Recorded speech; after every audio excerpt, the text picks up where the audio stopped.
శ్రీ గురుభ్యో నమ. శ్రీమతే రామానుజాయ నమ. ఈరోజు మంచి మాట, మనుషుల మనస్తత్వాల గురించి తెలుసుకుందాము. కొండంత సుభాషితాల కంటే గోరంత ఆచరణ మిన్న.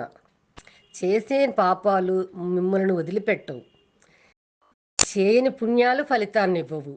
కనుక మీరు ఏ రంగంలో వారైనా పలువురి మేలు కోరుతూ మీ విధులను నిర్వర్తించండి. ప్రజా ఆశీర్వాదమే దైవాశీర్వాదము. మానవుడు పిన్న వయసులో అజ్ఞానం మరియు మానసిక అపరిపక్వత కారణంగా కొన్ని పాపాలు లేదా తప్పులు చేస్తుంటాడు. వయసు పెరిగే కొలది అనుభవం వస్తుంది, తొందరపాటు తగ్గుతుంది, ఆలోచన పెరుగుతుంది. ఫలితంగా సర్వే జనా సుఖినో భవంతు, లోకా సమస్త సుఖినో భవంతు తదితర అంశాలపై దృష్టి సారిస్తాడు. పైన తెలిపిన రెండు అంశాలలో కొంత వ్యత్యాసం ఉంది. మొదటి అంశంలో సాటి మానవుల యోగక్షేమముల గురించి దృష్టి సారింపబడుతుంది.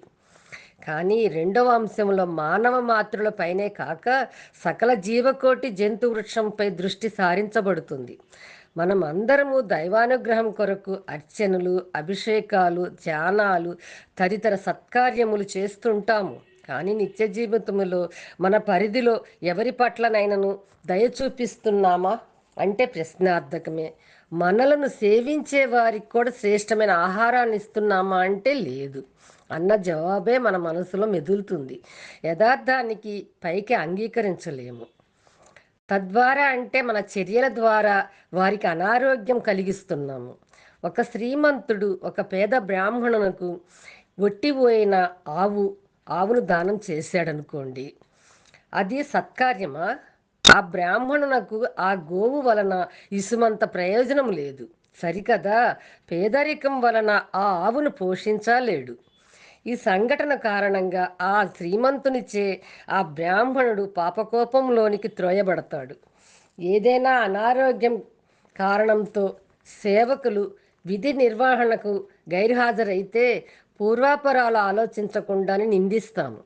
విషయం తెలిసాక పశ్చాత్తాపడతాము, అది వేరే విషయం. సేవకుల మనస్సు గాయపడుతుంది కదా. వాన కురిస్తే వాతలు పోతాయా? ఆలోచించండి.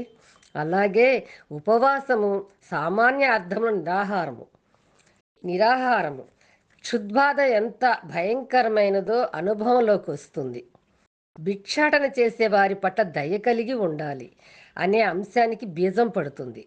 అహం బ్రహ్మ తత్వమసి అనే అంశాలు విపులంగా అర్థం చేసుకుంటే ఎదుటివారిలోని దైవత్వాన్ని గుర్తించగలుగుతాము. అప్పుడే మానవ జన్మ సార్థకం అవుతుంది. సర్వే జనా సుఖినో భవంతు, లోకా సమస్త సుఖినో భవంతు.